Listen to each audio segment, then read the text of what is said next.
आज 10 लक्षण महापर्व के समाप्त होने के बाद क्षमावाणी एक विशेष ऐसा पर्व है जो भारत देश की या पूरे विश्व में ही जैन समाज के लिए एक अनूठा पर्व है। इस विषय पर हम चर्चा करेंगे।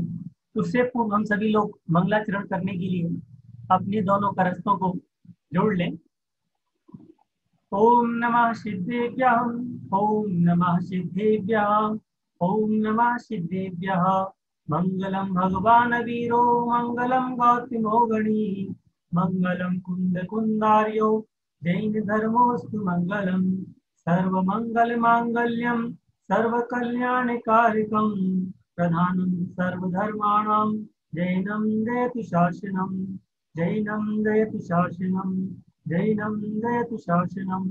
बोलो देवादिदेव आदिनाथ भगवान की जय, देवादिदेव चंद्रपुर भगवान की जय, देवादिदेव पार्श्वनाथ भगवान की जय, वर्तमान शासन नायक भगवान महावीर स्वामी की जय, अनंतानंद सिद्ध परमेश्वरी भगवान की जय, हिंदवाणी माता की जय, 3 कम 9 करोड़ मुनि महाराजों की जय, उत्तम क्षमावाणी पर्व की जय।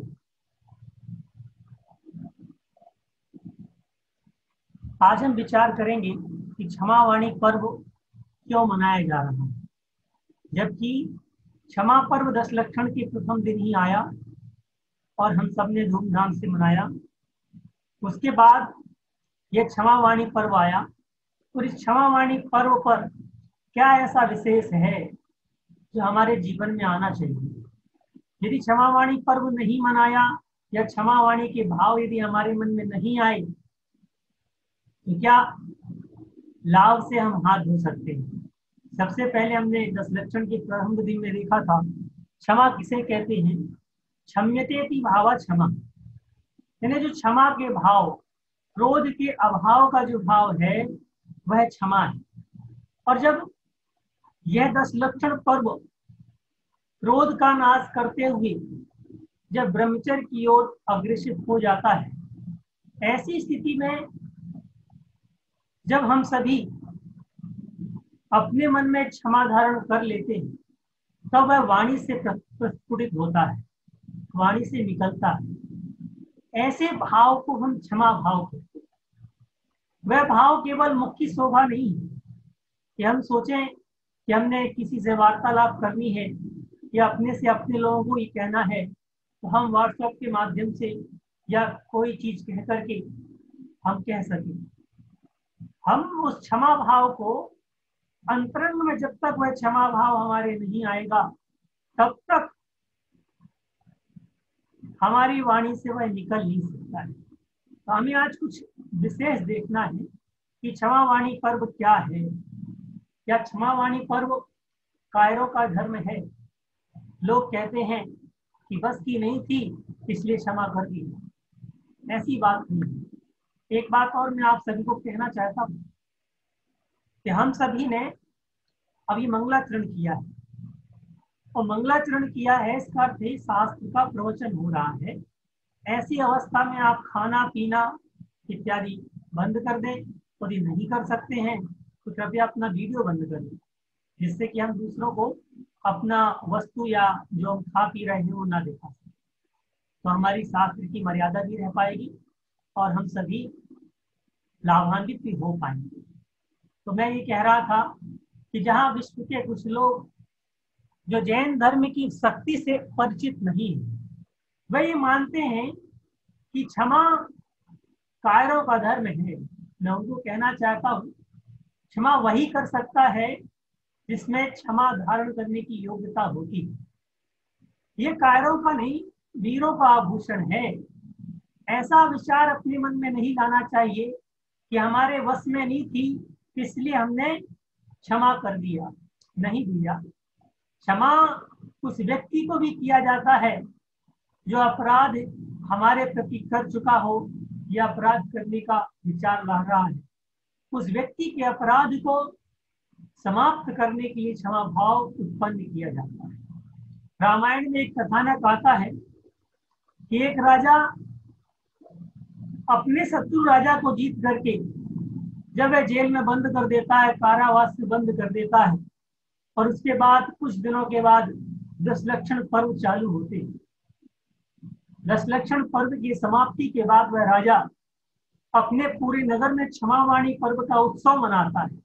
देखिए उत्सव की क्या महत्ता है। उत्सव मनाता है और सभी व्यक्तियों को क्षमा करता है।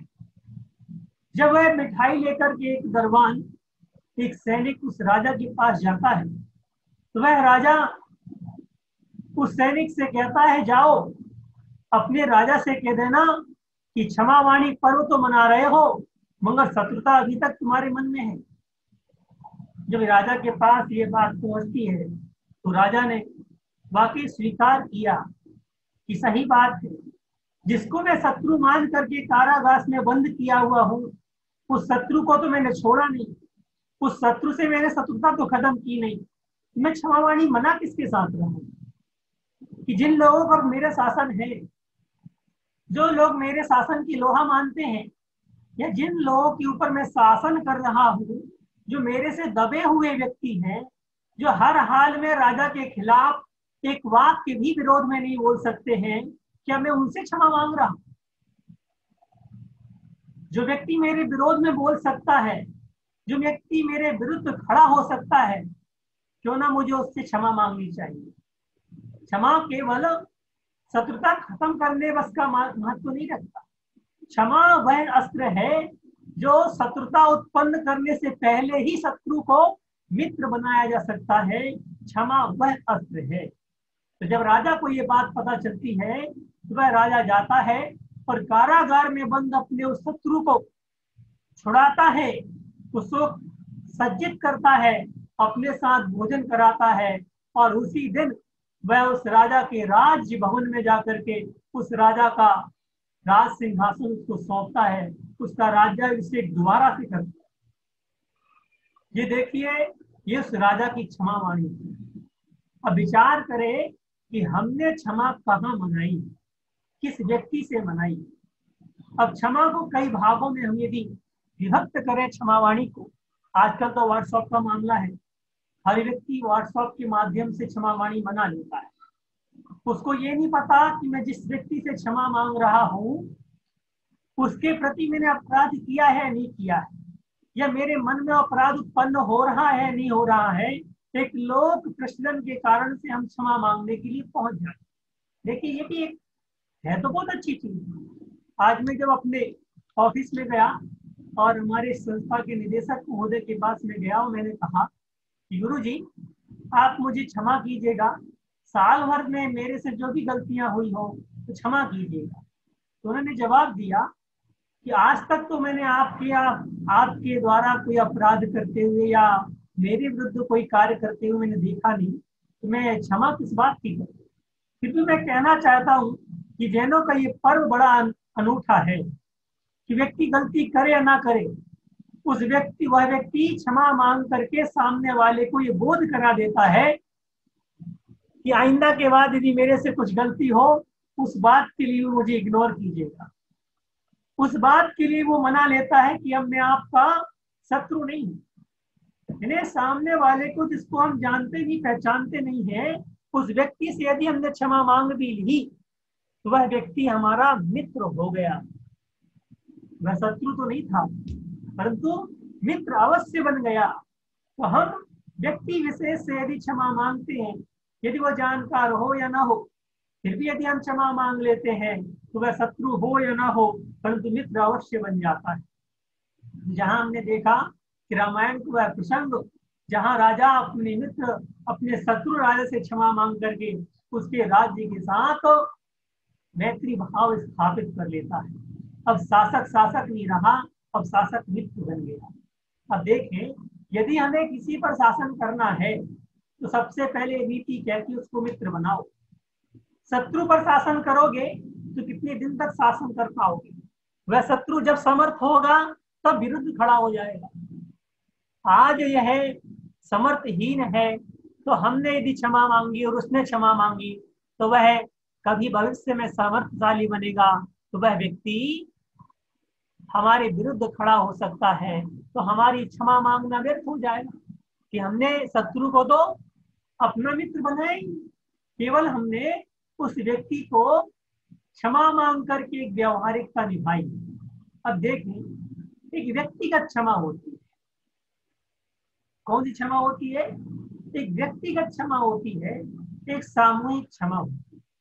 आपने जो कार्य सामूहिक रूप में किया है उसको आप सामूहिक रूप में क्षमा मांगे। किन बातों की हम क्षमा मांगते हैं? आप यदि व्यक्तिगत रूप में क्षमा मांगते हैं तो क्या क्षमा मांगते हैं? हम तो एक वाक्य में कह देते हैं, जाने अनजाने में यदि मेरे से भूल चूक हो करके कोई गलती हुई हो तो उस बात की मैं आपसे मन वचन काया से क्षमा मांगती हूँ या मांगता हूँ। हमने बात तो कह दी, बड़ी सहजता से बात कह दी।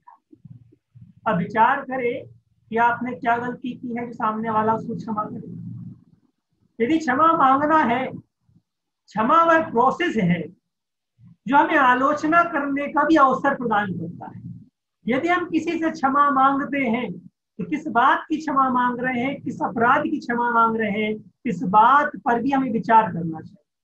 यदि हमने विचार कर लिया कि मैं इस बात की क्षमा मांगना चाहता हूं तो हमने अपने आप में सबसे पहले आलोचना कर ली है।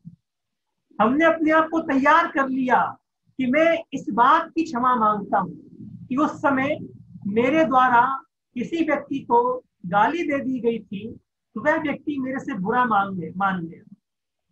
और उस व्यक्ति को आप कहिएगा कि साहब मैं आपसे उस दिन की और उस बात की क्षमा मांगता हूँ, तो वह व्यक्ति भी याद करेगा कि शायद मैंने मेरे और इनके बीच में वह संबंध वहां पर खत्म हुए थे, आज ये क्षमा मांग रहा है, मुझे क्षमा कर देना चाहिए। उसने क्षमा मांगी। तो जब हम पर्टिकुलर किसी एक अपराध के, यानी जो अपराध हम करते हैं किसी के प्रति, उन अपराध पर हम यदि क्षमा मांगते हैं तो सामने वाले को भी वह अपराध बोध होता है जो हमने किया था, और वह अपराध को मान करके कि आपसे अपराध हुआ था, चलिए हम आपको क्षमा कर देते हैं। तो अब उस अपराध की हमें भविष्य में कोई सजा मिलने वाली नहीं। क्यों? क्योंकि हमने उसको अपराध बोध करा दिया। तो यदि हमने ये कह दिया कि मन वचन काय से कृतकार तन्मोदना से यदि कभी कोई भूल चूक में हमें गलती हुई हो क्षमा कर देना, सामने वाले को तो अपराध पता ही नहीं, क्षमा किस बात की करे। उसने भी कह दिया कि साहब ठीक है, भूल चूक से मेरे द्वारा भी कोई गलती हुई हो तो क्षमा कर देना। अब क्षमा दोनों लोग मांग रहे हैं एक दूसरे से और दोनों को अपराध पता ही नहीं, दोनों का अपराध बोध हुआ ही नहीं। तो जब तक हम अपने दोषों की आलोचना ना कर ले, मान लो मेरे द्वारा किसी गुरुजन से कभी गलती हुई है, मेरे द्वारा गुरुजन के प्रति गलती हो गई, अब मैं उनसे क्षमा मांगू तो क्या करूंगी? अब मैं उनसे पर्टिकुलर किसी एक विषय पर क्षमा मांगू कि आप मेरे इस प्रोग्राम में आए और आपका दिल दुखाया मैंने, या मेरे द्वारा कोई अपराध हुआ हो तो आप उस बात के लिए मुझे क्षमा कीजिए, या मैंने कभी गलती से उस दिन मैं चल रहा था आपके साथ और मेरे द्वारा अनर्गल प्रवृत्ति हुई, आपने मुझे डांटा और मैं बुरा मान गया और मेरे द्वारा अनर्गल प्रवृत्ति से कुछ 2-4 गाली गलौज भी मेरे द्वारा हुई हो, तो उस बात की मुझे क्षमा कीजिए। तब उन गुरुजनों को वह बात स्मरण तो आएगी कि सामने वाले ने इस बात के लिए हमसे क्षमा मांगा है। कभी कभार क्या होता है कि सामने वाले ने क्षमा कर दिया, मगर जैसा ही अवसर आता है और उसको याद आ जाता है, वो क्षमा भाव तो आपका याद नहीं आया जो हमने मांगा है कि मन वचन काय से कृतकार तन्मोदना से जाने अनजाने में कोई गलती उसके लिए क्षमा करें, यह बात उसको याद नहीं। परंतु जो गाली हमने दी थी वो बात उसको अभी तक याद है, जो कि हमने उसको अपराध बोध नहीं कराया है।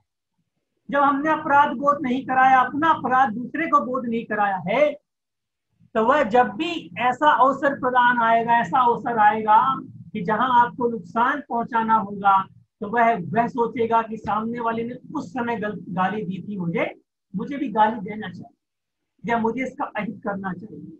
देखें, हम कितने लोगों से क्षमा मांगते हैं, मगर क्या हमारे शत्रु कम हुए?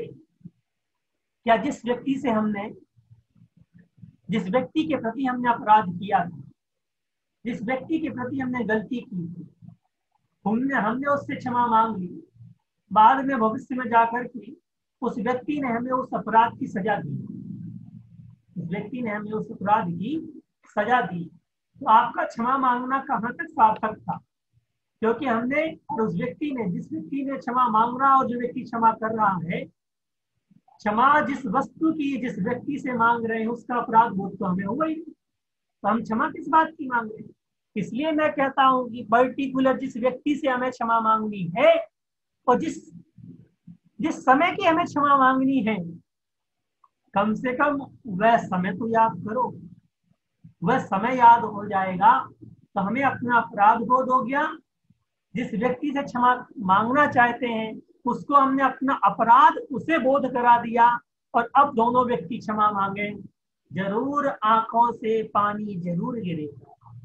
क्यों गिरेगा? क्योंकि हम दोनों को अपराध बोध पता हो गया है। मैंने 4 गालियां दी थी, सामने वाले ने भी 2 गालियां दी हैं। जब हमने उस बात को कि उस टाइम, उस डेट में, उस अवसर पर, ऐसे फंक्शन पर मैंने आपको अनावश्यक रूप से दोषी ठहराते हुए गालियां दे दी थी और आपने आक्रोशित होते हुए मुझे भी ये बात कह दी थी, तो जहां मेरी बात आपको चुभी थी, उसी प्रकार से आपकी बात भी मुझे चुभी। परंतु 10 दिन के धर्म में मुझे समझ में आया कि चुभी तो दोनों को थी, अपराध तो दोनों का था, परंतु मैं अपनी तरफ से अपनी उन 4 बातों का, अपने उस दोषारोपण का मैं आपसे क्षमा मांगता हूँ। अब देखिएगा, जब आपने अपनी 4 गलतियों की, 4 गालियों की, 4 अपराधों की और उस अवसर की याद दिलाते हुए जब हमने क्षमा मांगी, तो सामने वाले को वो नजारा आंखों के सामने आ गया। अब सामने यदि वो नजारा आ गया, तो उसको वह बात भी याद आ गई कि मेरे द्वारा भी ऐसी बात कही गई थी, तो मैं भी इसके लिए क्षमा मांगता। सबसे पहली बात हमने ये देखी कि हम जो क्षमा मांगते हैं मन वचन काया से, वाणी की जो शोभा बढ़ाते हैं, अंतरंग से वह अपराध जा रहा है या नहीं जा रहा, इस बात का विचार क्यों नहीं? इस बात का हमें विचार जरूर करना चाहिए। हम व्यक्ति से क्षमा मांग लेते, फिर भी कार्य वही होते। व्यक्ति से क्षमा मांगने के बाद भी हमारे कार्यों में कोई परिवर्तन नहीं। हम जैसे पहले रह रहे थे वैसे अब भी रह रहे हैं। जिन परिस्थितियों में अपराध उत्पन्न हुआ था और 2 व्यक्ति आपस में मित्र, विरोध उत्पन्न हो गया था, उन व्यक्तियों को दोबारा ऐसी ही परिस्थितियां पैदा हुई और दोबारा विरोधी हो जाएंगे। तो बताइए, हमने पूर्व में क्षमा तो मांग ली, फिर विरोध किस बात में उत्पन्न हो गया? हमने परिस्थितियों से कभी क्षमा नहीं मांगी। क्षमा वाणी जिस अपराध को नाश करने के लिए हम कर रहे हैं, वह परिस्थितियां दोबारा उत्पन्न ना हो, इस बात का हमने ध्यान कभी नहीं दिया। तो हम व्यक्तिगत रूप से क्षमा मांगते हैं, कार्य के प्रति हमने क्षमा कभी नहीं मांगी। जो अपराध हमने किया है वह अपराध दोबारा ना हो, इस बात के लिए हमने कभी अपने मन को राजी नहीं किया। इस बात को हमने कभी अपने मन को राजी नहीं किया कि यह अपराध दोबारा नहीं होना चाहिए, तब तो हमारा मन पवित्र होता जाएगा। वरना हम बातों से तो क्षमा मांगते जाएंगे, मन की अपवित्रता बाहर निकल नहीं पाएगी और दोबारा वही परिस्थितियां उत्पन्न होंगी, दोबारा वही गाली गलौज होंगे, वही वातावरण उत्पन्न होगा। आज इस व्यक्ति के सामने उत्पन्न हुआ था जिससे हमने क्षमा मांगी, कल दूसरे के सामने उत्पन्न होगा, फिर हम उससे भी क्षमा मांगेंगे अगले साल। तो बताओ भैया, एक ही बात के पीछे, एक ही परिस्थिति के पीछे हम कितने लोगों को शत्रु बनाएंगे और कितने लोगों से हम क्षमा मांगेंगे। तो क्यों ना हम उस कार्य को ही बंद करने के लिए अपने मन से क्षमा याचना करें कि मैं अपने आप से क्षमा मांगता हूँ कि यह कार्य मैं दोबारा नहीं करूंगा। यानी कार्य के प्रति भी हमें क्षमा भाव रखना चाहिए। जहां तक मेरा अनुभव है, क्षमा का फल क्या है? क्षमा का फल है सामंजस्य बैठाना। 2 विरोधी व्यक्ति, 2 शत्रुओं के बीच में सामंजस्य बैठा करके मित्रता का भाव उत्पन्न करना क्षमा वाणी पर्व का विशेष महत्व है। तो सामंजस्य हम किस में बैठाते हैं? जो सामंजस्य बैठा हुआ है हम उसी बात में सामंजस्य बैठाने की कोशिश करते हैं। जिस बात में सामंजस्य नहीं बैठा है उस बात में हम सामंजस्य बैठाने की कोशिश करते ही नहीं। यानी क्षमा उत्पन्न हो गया, क्षमा उत्पन्न होने के बावजूद भी सामंजस्य की स्थिति नहीं बैठी। हम सामंजस्य कहाँ बैठालते हैं? जहां हमारी मित्रता होती है वहां सामंजस्य बैठा लें। बहुत अच्छी बात है कि आपकी जहाँ मित्रता है कम से कम वहां सामंजस्य तो आप बैठा रहे हैं।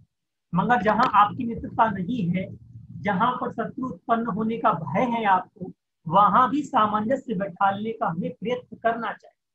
यदि हम वहां प्रयत्न कर लेते हैं तो हम अपने कार्य के प्रति सजग हो जाएंगे, और अपने कार्य के प्रति यदि हम सजग हैं तो हम कार्य के द्वारा अपराध नहीं कर पाएंगे। तो व्यक्ति की क्षमा हमने देखी, कार्य की क्षमा हमने देखी।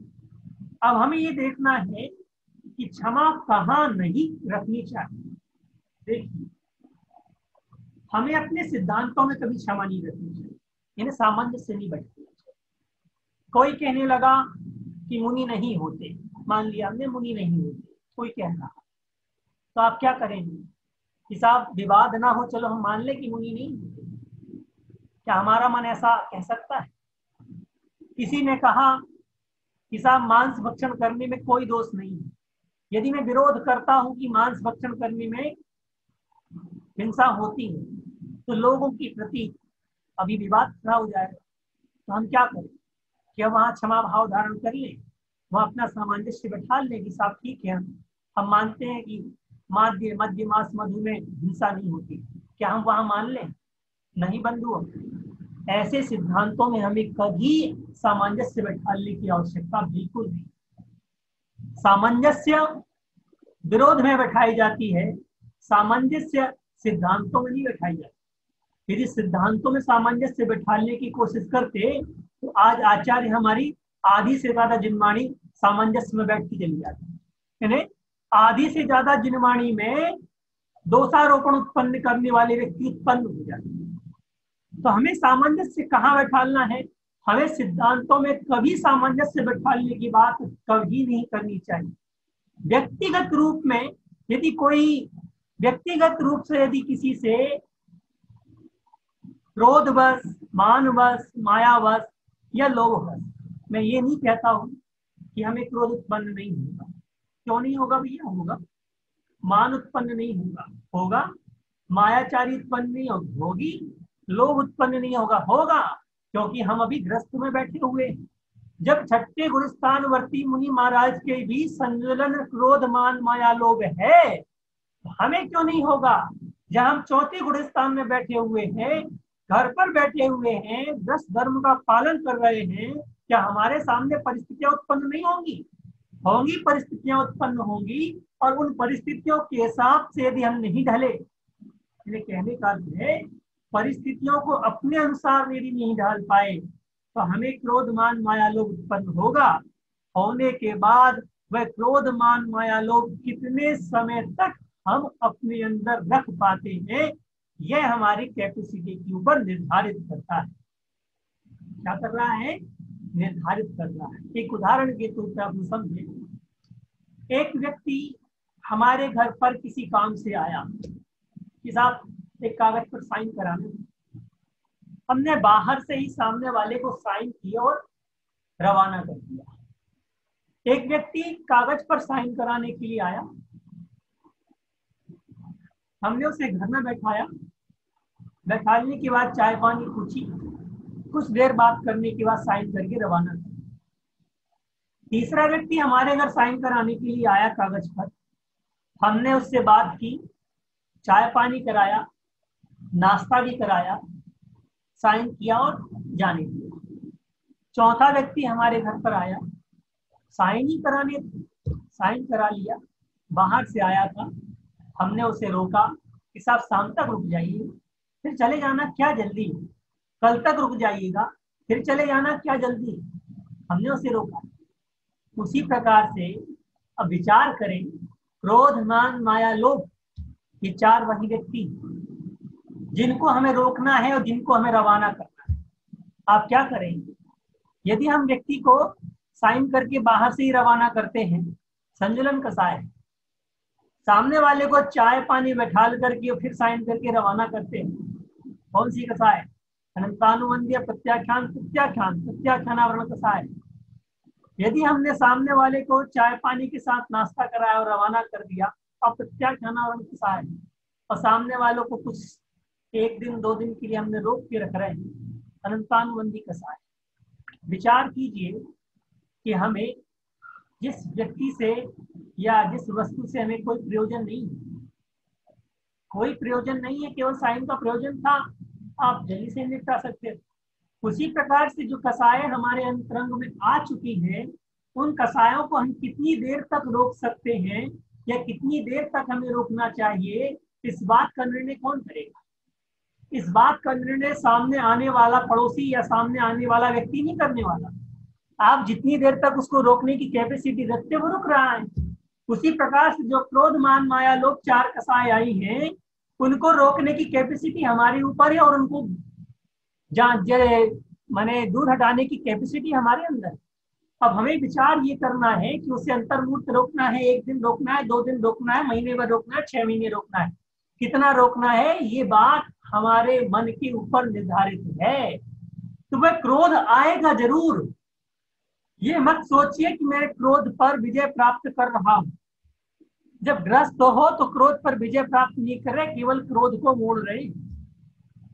तो हम क्रोध आएगा 4 प्रकार के क्रोध में से, जब तक सूक्ष्म सांप्राय नामक 10वां गुणस्थान नष्ट नहीं हो जाता है या उपसम श्रेणी या क्षपक श्रेणी नहीं मान पा रहे हैं, तब तक क्रोध आने की पूर्ण संभावना है। क्या?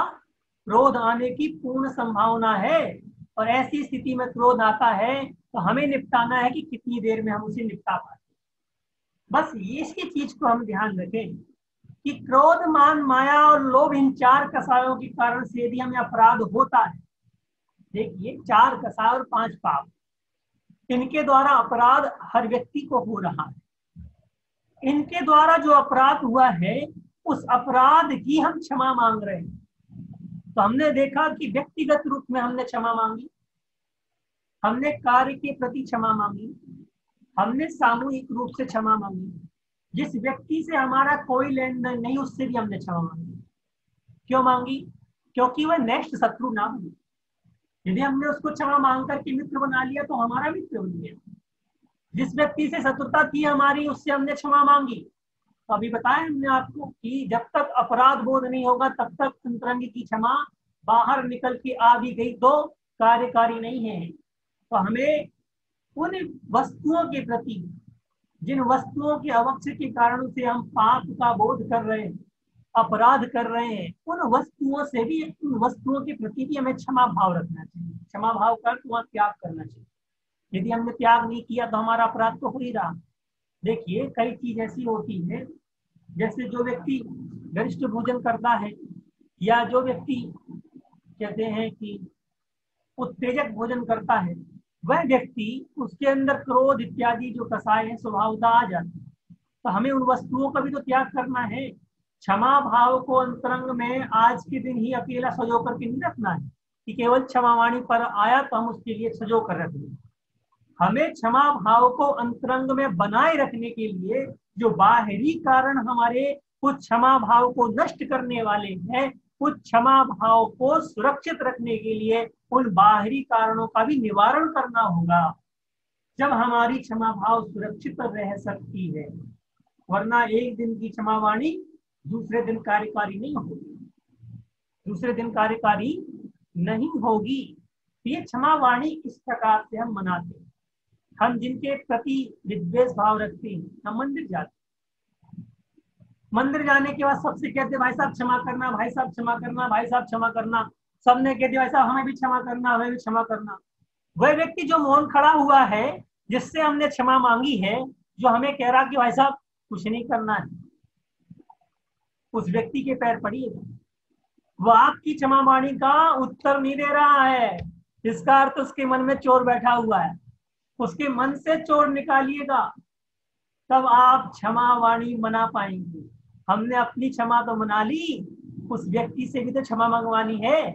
क्या हमें अकेले ही अपना कल्याण करना है, अपने मित्र का कल्याण नहीं करना है? करना है। व्हाट्सएप ग्रुप में जाइएगा, कोई मैसेज करते हैं आप, जब कोई मैसेज करते हैं व्हाट्सएप ग्रुप में जाइएगा, आप मित्रों को आप तुरंत ही सेंड करते हैं मैसेज। जिन व्यक्तियों के नाम आप छोड़ रहे हैं उनके प्रति आपका क्या विचार था? क्या विचार था? या ये हमारे प्रोग्राम के लिए काबिल नहीं है, या मैं इनको इनवाइट नहीं करना चाहता?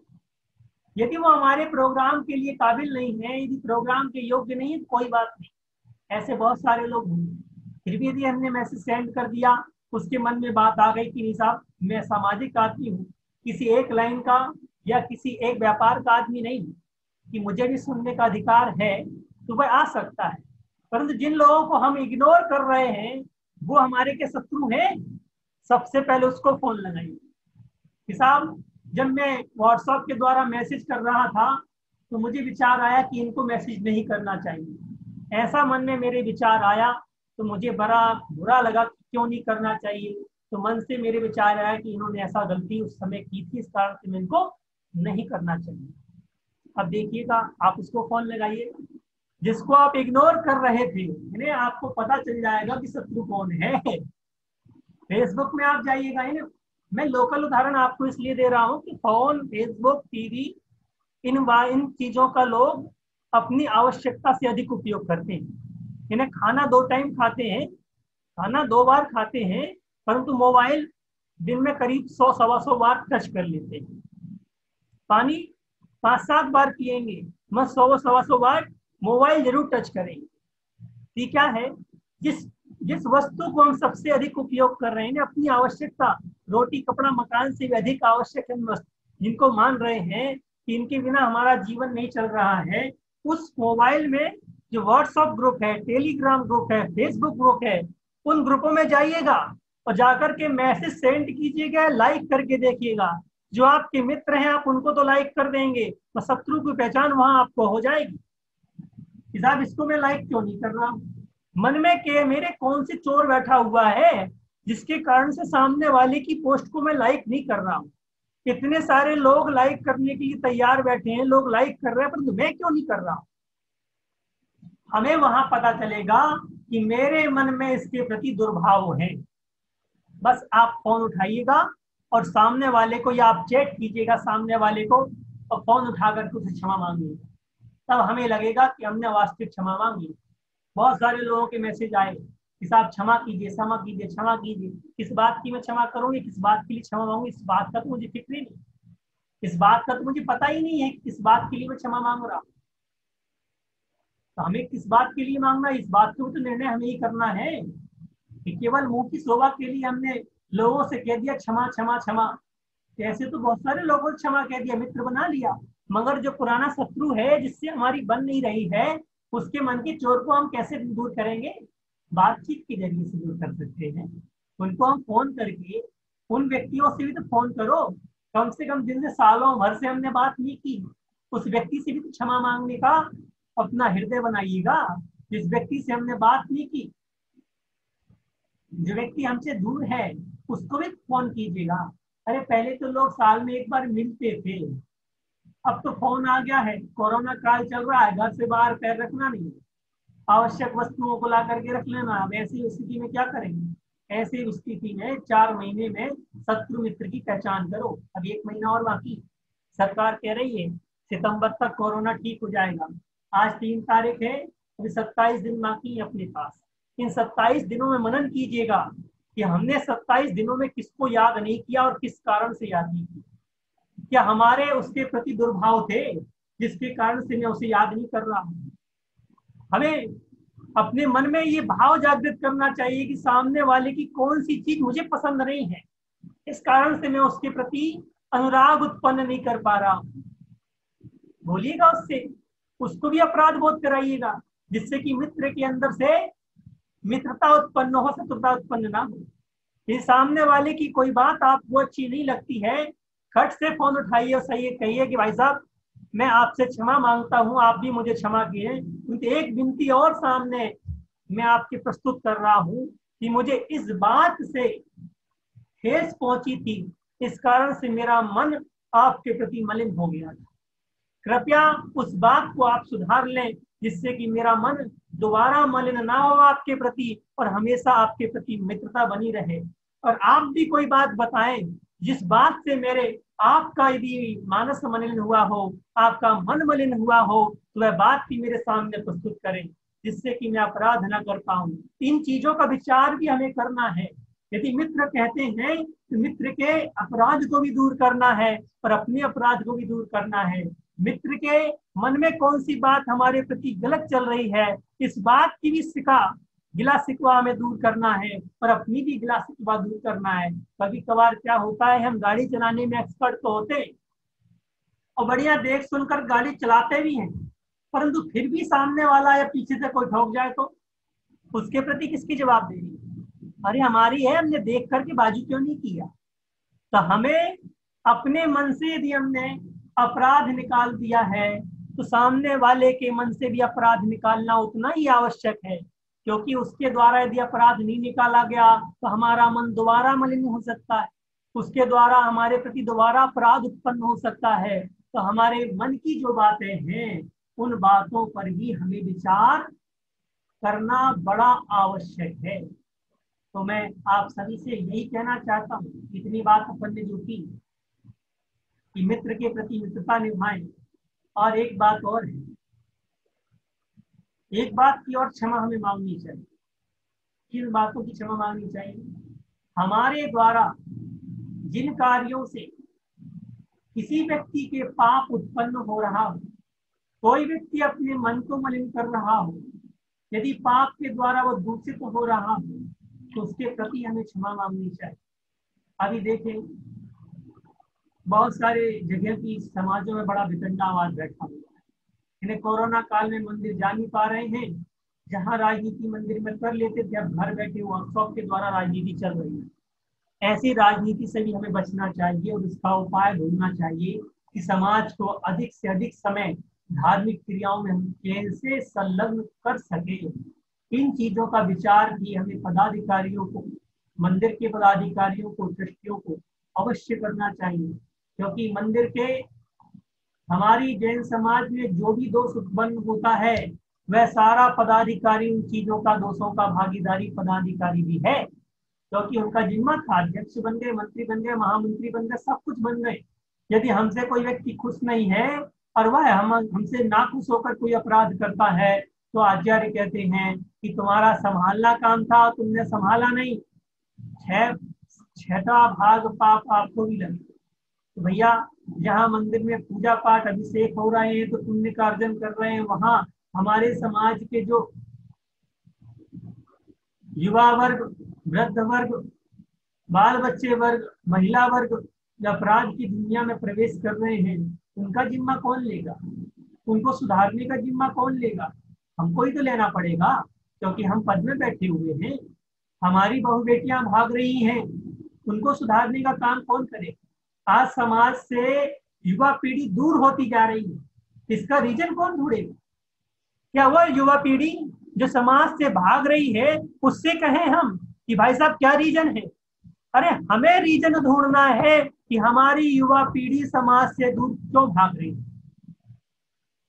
जो भाग रही है, भागने वाले से पूछोगे तो क्या बताएगा? कुछ नहीं। मगर हमें समाज के बीच में रह करके हमें वह रीजन, वह कारण ढूंढना है और उस कारण को सुधारना है, तब हम समाज के प्रति क्षमा प्रार्थी हो सकते हैं। हम जितने दोष अपने कम करते जाएंगे उतना क्षमा भाव हमारे अंदर आता जाएगा। देखिए, जैन दर्शन की विलक्षण शक्ति देखिए, 10 लक्षण साल में 3 बार आते हैं। हर 6 महीने, हर 4 महीने में एक बार 10 लक्षण पर्व आ जाता है, हर 4 महीने में एक बार क्षमावाणी पर्व आ जाता है। जैन दर्शन कहता है सम्यक दर्शन खो मत। 6 महीने से ऊपर यदि ऊपर की बैर भाव, मान कसाय, मायाचारी, लोभ, अपराध की प्रवृत्ति, मन में ग्लानि, किसी के द्वारा अपराध किया हो, ये सब हो गए हो तो उनको 4 महीने में धो दो, जिससे कि सम्यक दर्शन दूषित ना हो। क्योंकि 6 महीने से अधिक कसाय यदि हो गई तो अनंतानुबंधी कसाय में पड़ जाएंगे। अनंतानुबंधी कसाय में चले गए तो मिथ्यात्व का दोष लगेगा, मिथ्यात्व में पहुंच जाएंगे। तो भैया 4 महीने में मौका मिल रहा है कि 6 महीने पूर्व होने से पहले हमें क्षमा मांग लेनी चाहिए। वेदी में चढ़ने से पहले जिन व्यक्तियों से हमारा विवाद उत्पन्न होता है उन व्यक्तियों को क्षमा मांगनी चाहिए। एक बार मैं भोपाल प्रदूषण पर में गया और चौक के मंदिर की क्षमावाणी चल रही थी, झिरनों के मंदिर में। मुझे क्षमावाणी का प्रवचन करना था और मैं 10 मिनट लेट पहुंचा। सबसे पहले मैंने क्षमा मांगी कि साहब आप लोगों को मेरे कारण से विलंब हो गया, इंतजार करना पड़ा, क्षमा कीजिए। पीछे से एक व्यक्ति आया और कान में मंत्र फूका कि यहाँ पर बहुत विवाद होता है, बेटी में बैठे बैठे लोग माँ बहन की गालियां चालू कर देते। मैंने कहा बहुत अच्छी परंपरा का निर्वाह कर रहे हैं आप लोग, है जहाँ नरक का बंद या त्रिंच गति का बंद घर में नहीं होना, वहां मंदिर में जरूर हो जाएगा। जब मैंने वहां पर अपना क्षमावाणी पर्व का व्याख्यान रखा कि हम पड़ोसी से क्षमा मांगने जाते, घर में बैठा जो भाई है उससे मुंह उठा करके 2 शब्द नहीं बोल पा रहे हैं, हम पड़ोसी से क्षमा मांगने जा रहे हैं। अरे घर में बैठे हुए माँ बाप से रिसा कर बैठे हुए हो, उस व्यक्ति से क्षमा मांगने नहीं जा पा रहे, फोन उठा करके अपने भाई को फोन नहीं कर पा रहे हैं। हम क्षमा किससे मांग रहे हैं? उस व्यक्ति से क्षमा मांग रहे हैं जिससे अपराध नहीं हुआ। अरे जब तक घर की व्यवस्था नहीं सुधरेगी तब तक पड़ोसी की व्यवस्था सुधारने का कोई मतलब नहीं, उसकी व्यवस्था भी नहीं सुधरने वाली। जिसकी घरमाही ना बनी है उसकी वनमाही भी कभी नहीं बन सकती है। जो समाज अपने घर में रह करके नहीं अपना परिवार का निर्वाह नहीं कर सकता है, वह समाज का निर्वाह करने के लिए योग्य भी नहीं हो सकता है। तो भैया अपने घर में जो भाई बंधु बहन भौजाई जो भी व्यक्ति हैं, उनके जो अपराध हो गए हो और हमारे द्वारा जो अपराध हो गए हो, मैं ये नहीं कहता कि आज क्षमावाणी पर्व है तो आज ही सब क्षमा मांग लो। आज रात भर विचार कीजिएगा कि साल भर किन बातों के पीछे से देवरानी और जेठानी में अनबन हुई थी, भाई भाई में अनबन हुई थी, भाभी ननद में अनबन हुई थी, और किन किन व्यक्तियों के प्रति मेरी अनबन हुई थी, या कौन कौन से मेरे शत्रु हैं, उनसे किन बातों के पीछे मेरी बहस हुई थी, किन बातों के पीछे हमारी नाराजगी है। आज विचार कीजिए, कल उस पर क्रियान्वित कीजिए, परसों नरसों जब भी आपको टाइम मिले साल भर पुनः आएगा। उस साल भर के पीछे हमें सारी समस्याएं दूर करनी है, तब जाकर के क्षमावाणी पर्व का कुछ उपलब्धि हमें प्राप्त हो सकती है। तो क्षमावाणी पर्व आया और मुंह से शोभित होकर के चला गया, हम अपराध की दुनिया में फिर संलिप्त हो गए, भाई भाई के बीच फिर लड़ाई चालू हो गई, समाज में फिर वितंडावाद चालू हो गया। तो हमने किया क्या? क्या किया हमने केवल यही किया कि सामने वाले ने क्षमा मांगी और हमने क्षमा मांगी, किया किसी को नहीं। लोग कहते हैं भाई साहब मन वचन काय से मुझे क्षमा कीजिएगा, और हम भी लिख के भेज देते हैं भाई साहब मन वचन काय से हमें क्षमा कीजिएगा। कभी ये भी तो लिख के भेजो कि आपने जो हमसे क्षमा मांगी है किस अपराध की मांगी है, वह अपराध बताएं। यदि वो अपराध बताता है किस अपराध की क्षमा मांगी है हमने, आप लिख के भेजिएगा। सहर्ष हम आपके उस अपराध के प्रति हम आपको क्षमा करते हैं, और मेरा ये अपराध है मुझे भी क्षमा कीजिए। हम क्षमा किसी को नहीं दे रहे, हम केवल क्षमा मांगने का कार्य कर रहे हैं। क्या हम केवल क्षमा मांगने का कार्य कर रहे हैं कि साहब मुझे क्षमा कीजिए, भाई साहब मुझे क्षमा कीजिए। अरे क्षमा मांग ली हमने, क्षमा दो भी तो सही कि साहब मुझे क्षमा कीजिए, तो कर दिया। मैं आपको क्षमा करता हूँ, आपकी जो भी गलतियां हुई हो उनके प्रति मैं आपको क्षमा करता हूँ, ये भी तो लिख के भेजो। ये भी तो साथ में जो मैसेज भेजते हो उस मैसेज में ये भी तो डालो कि साहब आपके द्वारा कोई भी गलती हुई हो जो मुझे याद ना हो और आपको भी याद नहीं है, और यदि आपको कोई गलती याद हो तो मुझे सूचित करें, मैं उस गलती के प्रति आपसे क्षमा मांगता हूं और आपकी उस गलती के प्रति मैं क्षमा करता हूं। फिर देखिए दोनों के बीच में अश्रुधारा निकलती या नहीं निकलती, आपका फोन उनके पास जाता या नहीं जाता, या उनका फोन आपके पास आता या नहीं आता। आएगा जरूर। फोन रिसीव करने के लिए सावधान हो यदि ऐसा मैसेज अपन डालते हैं कि साहब मैं आपको क्षमा करता हूँ और मुझे इस बात के लिए आप क्षमा कीजिएगा। हम क्षमावाणी में मांगना तो सीख लिया हमने, करना नहीं सीख पा रहे। यदि हम करना सीख जाएं तो आधा मन का मैल समाप्त हो जाएगा। आधा मन का मेल समाप्त हो जाएगा।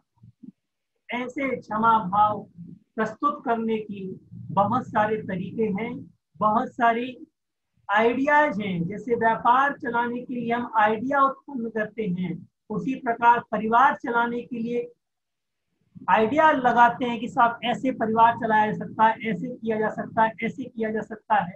उसी प्रकार से सामने वाले से कैसे क्षमा मांगी जा सकती है। क्या सारे विद्रोहियों को एक साथ बुला लूं, एक ग्रुप बना लूं मैं? तो सारे जितने विद्रोही हैं, जिन जिन के प्रति मैंने अपराध किया था, उन सबका एक ग्रुप बना करके उन सारे व्यक्तियों को अपने एक एक बात निकाल करके क्षमा मांगू। फिर देखना आपको जिंदगी में कितना मजा आता है। जिस दिन आपने अपराध बोध करा करके और अपराध बोध करके क्षमा मांग ली, उसका दूसरा स्वर्णिम दिन आप देखें कि आपके मन को कितनी तसल्ली प्राप्त होती है, या आपके मन को कितनी राहत प्राप्त होती है। मैं बता रहा था कि जब झरनों के मंदिर में मैंने प्रवचन किए तो दो व्यक्ति सामने आए और आकर के दोनों ने एक दूसरे के पैर पड़े और रोने लगे। जब रोने लगे तो मैंने, भाई साहब ये क्या हो गया, क्या बात है आपकी? इसलिए भाई साहब हम दोनों सगे भाई हैं और किसी संपत्ति के कारण से हम दोनों में आपस में अनबन हो गई थी। तो मंदिर में भी मैं पहले अभिषेक करूंगा ये आ जाता था, तो मैं मंदिर की वेदी उस दिन अभिषेक करने के लिए चढ़ता नहीं था, और यदि ये चढ़ जाता था तो गाली गलौज होने लगती थी। हम वही दो लोग हैं जिनके प्रति आपने संकेत किया।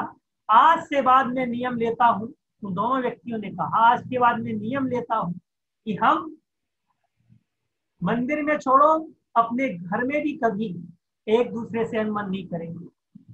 उस दिन मेरे गदगद हो गया मैं कि कम से कम मेरे दो शब्द कहने का कुछ असर तो पड़ा।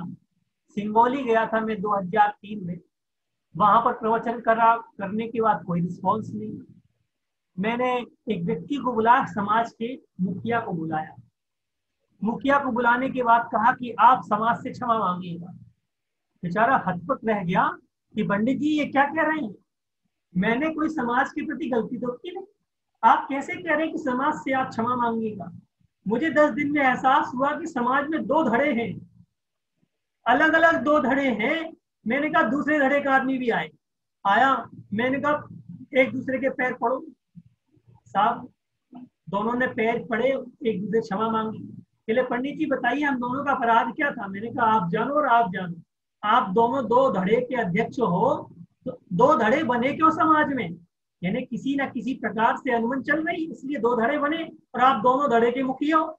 जब तक आप दूसरों को क्षमा नहीं करोगे एक दूसरे को, जब तक समाज में एकमिकता नहीं हो पाएगी। इतने में नीचे से एक आवाज आई कि उन बाबा जी को बुलाओ। मैंने बुलाया, बाबा जी को बुलाया। बाबा जी ने कहा कि साहब मेरे से कोई अपराध हुआ हो, क्षमा वाणी का सिलसिला चल रहा था, एक दूसरे को बुला करके लोग क्षमा वाणी पर मनाते हैं कि साहब कोई और क्षमा मांगना चाहता हो तो मंच में आके मांग ले। तो बाबा जी आए, फिर साहब मुझे मन वचन काय से क्षमा कीजिएगा। मेरे पास एक पर्ची आई कि साहब इस व्यक्ति से क्षमा मांगाइएगा। मैंने बाबा जी से कहा कि फलाने फलाने व्यक्ति से आप कहो कि मैं क्षमा मांगता हूँ।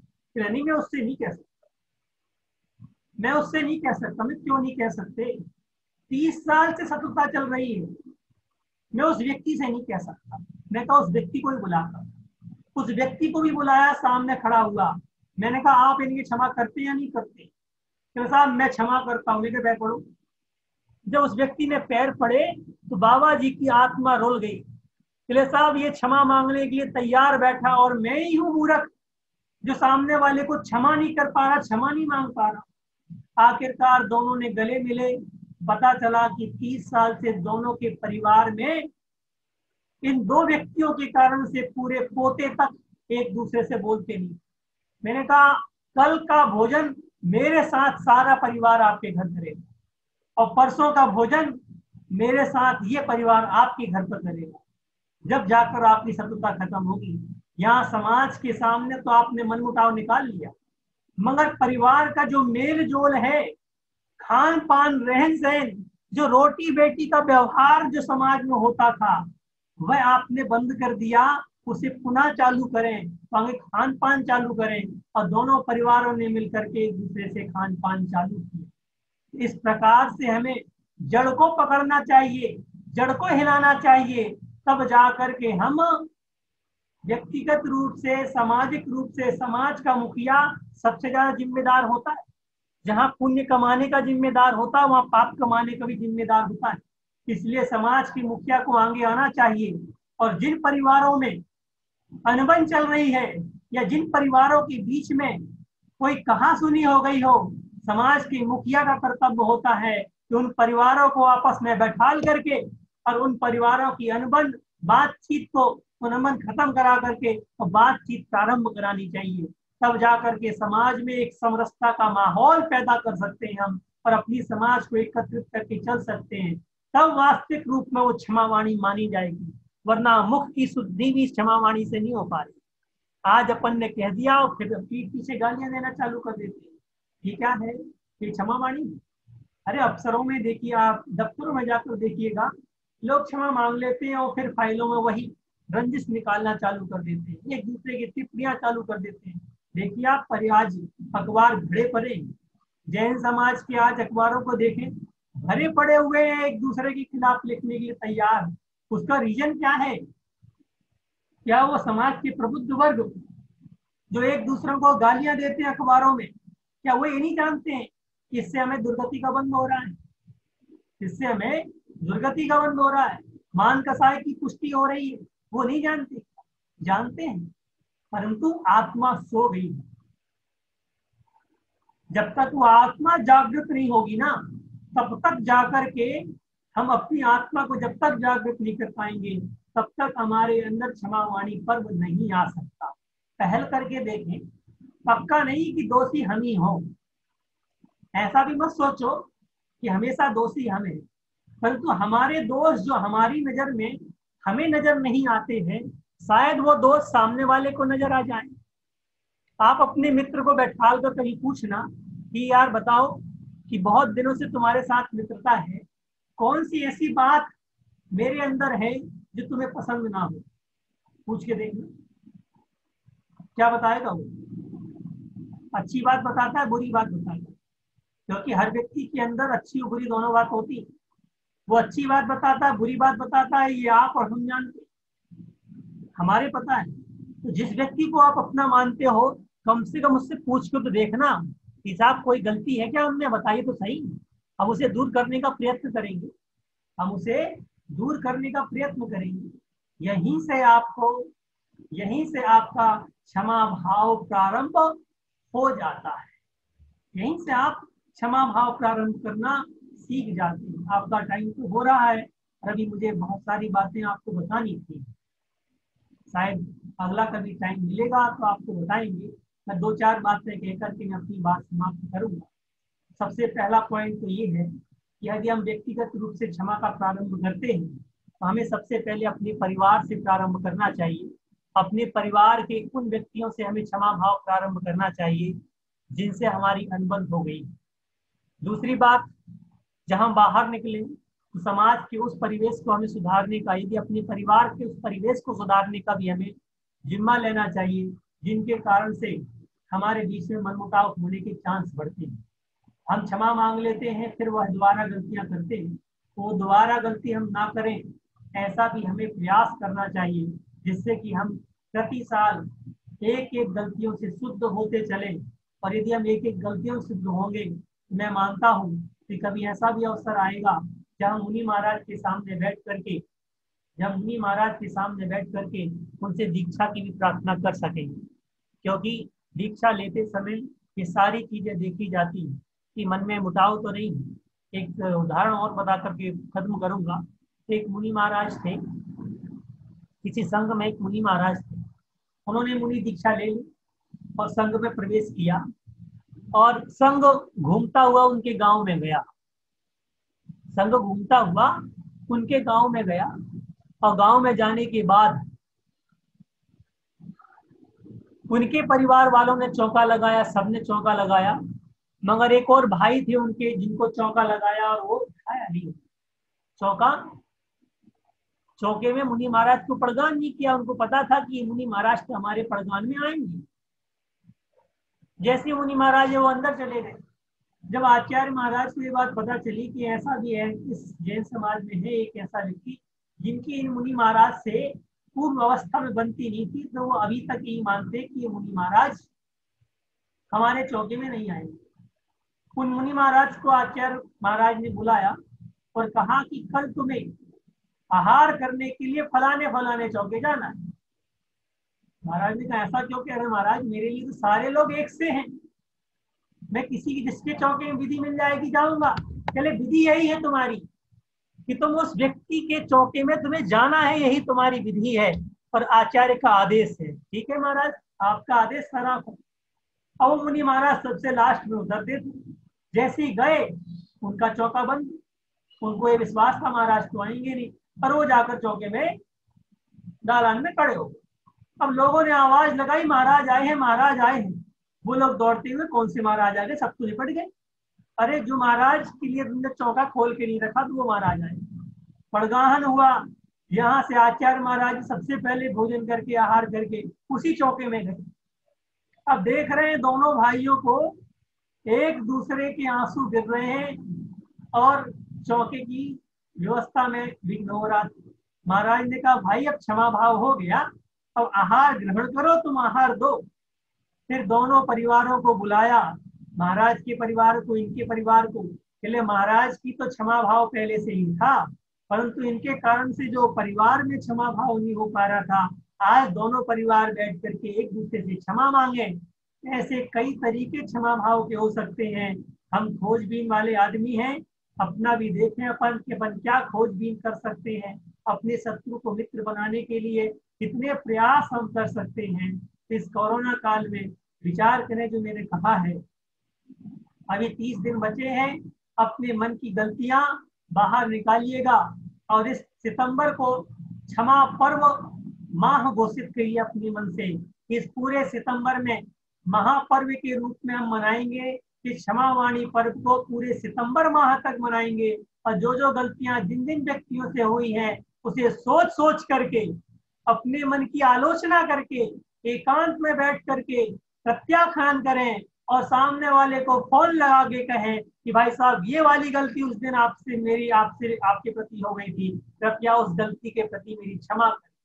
देखना आपका व्यवहार उसे व्यक्ति क्या छाप छोड़ता है।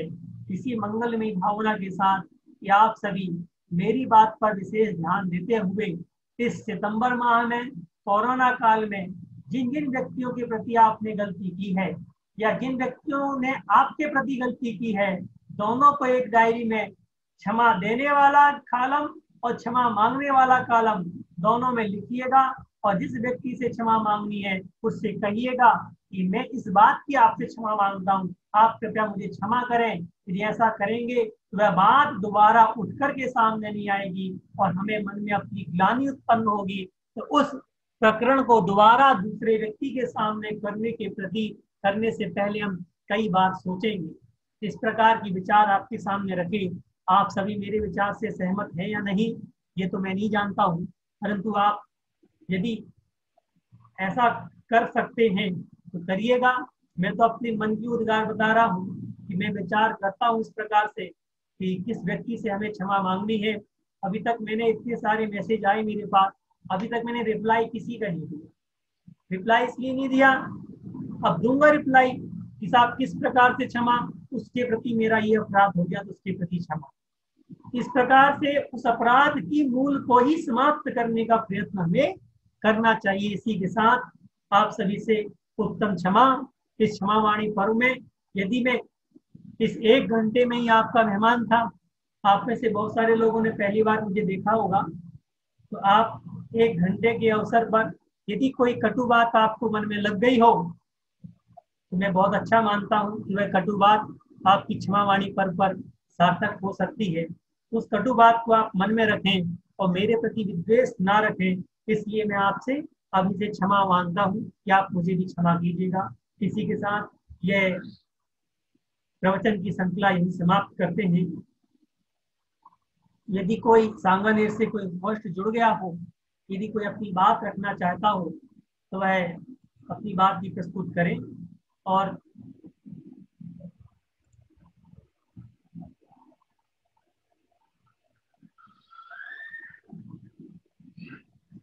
एक मंजू जी गुवाहाटी ने एक क्वेश्चन किया है, उनको मैं बोल रहा हूँ। मंजू जी। हाँ जी, जय जिनेंद्र भैया जी। जय जिनेंद्र साहब, कैमरा और खोल लीजिए, आप भी शुभ शकल देख सके हम। जय जिनेंद्र भैया जी। मेरा सवाल ये है ना कि आपने क्षमा के लिए बहुत अच्छा बात बताया है, लेकिन सामने वाला कोई आदमी क्षमा देने के लिए या अकड़ में घूमता रहे, मतलब ही नहीं समझे क्षमा का। मैं समझ गई क्षमा क्या होता है। क्षमा शब्द बहुत छोटा है, लेकिन ये जटिल भी बहुत है। क्षमा को बोलने में बहुत इजी है, आसान शब्द है, लेकिन ये जटिल भी बहुत है। हर कोई आदमी के अंतर में इतनी पवित्रता नहीं आ सकती। कई आदमी तो अकड़ में ही घूमते रहते हैं।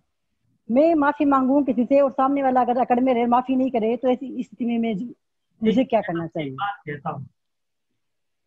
करत करत अभ्यास के जड़मति बुझ सुजान, जी रसरी आवत जाते सिल पर पड़त किसान।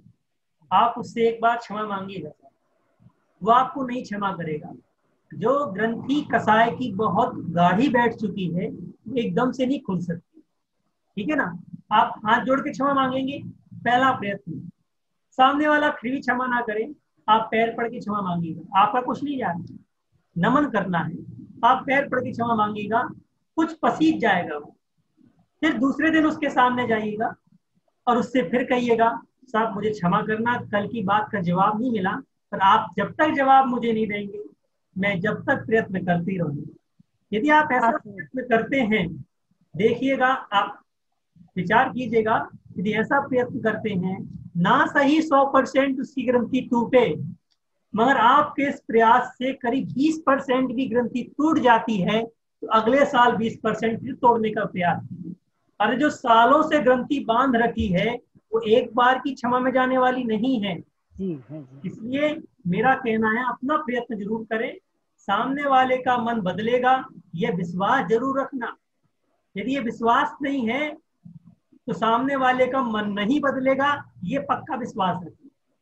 अपने मन में विश्वास रखें कि सामने वाले का मन हम बदल के रहेंगे, फिर आप प्रयत्न करेंगे, क्यों नहीं, सफलता जरूर मिलेगी। आजकल भैया जी, ज्यादा माफी मांगने वाले या ज्यादा नरमी दिखाने वाले को तो आजकल कमजोर मान लेते हैं ना, कि चापलूसी कर रहा है, मैं कि आपको ऐसी कमजोरी है। आजकल ऐसा भी अर्थ लगा लेते हैं, क्योंकि इतने प्रवचन उदार हृदय वाले लोग मुझे नहीं लगते आजकल। आजकल लोगों के मन में है ना बहुत कटुता, जलन, ये बहुत दिखाई देती है। ये सही बात है, सही, घर में भी है। क्योंकि देखिए, जैसे जैसे माहौल बदलता जा रहा है, लोगों की जी। फितरत बदलती जा रही है, हम्म। इंसान का रहन सहन का फितरत बदलती जा रही है। ऐसे जी में कसाय आती है, सब कुछ आती है, हमें अपने आप को तो बचाना है। जिसे हम मित्र समझते हैं उसे बचाना है, जिसे मित्र मना रहे हैं उसको भी बचाना है। उसको बचाते हुए हमें, जो मित्र है, जो हमारी बात मानता है, उसके दोस्त को हम बता सकते हैं। मगर जो हमारी बात नहीं मानता, वो एकदम से उसको हम अपनी बात अपने दोस्त नहीं बता सकते, और उसके दोस्त नहीं बता सकते। इसलिए जितना प्रयत्न हो सके अपनी आइडियाज लगाइएगा कि सामने वाले को कितना पिघलाया जा सकता है। ठीक है साहब? धन्यवाद, धन्यवाद भैया जी। जय जिनेंद्र। सभी को सादर जय जिनेंद्र।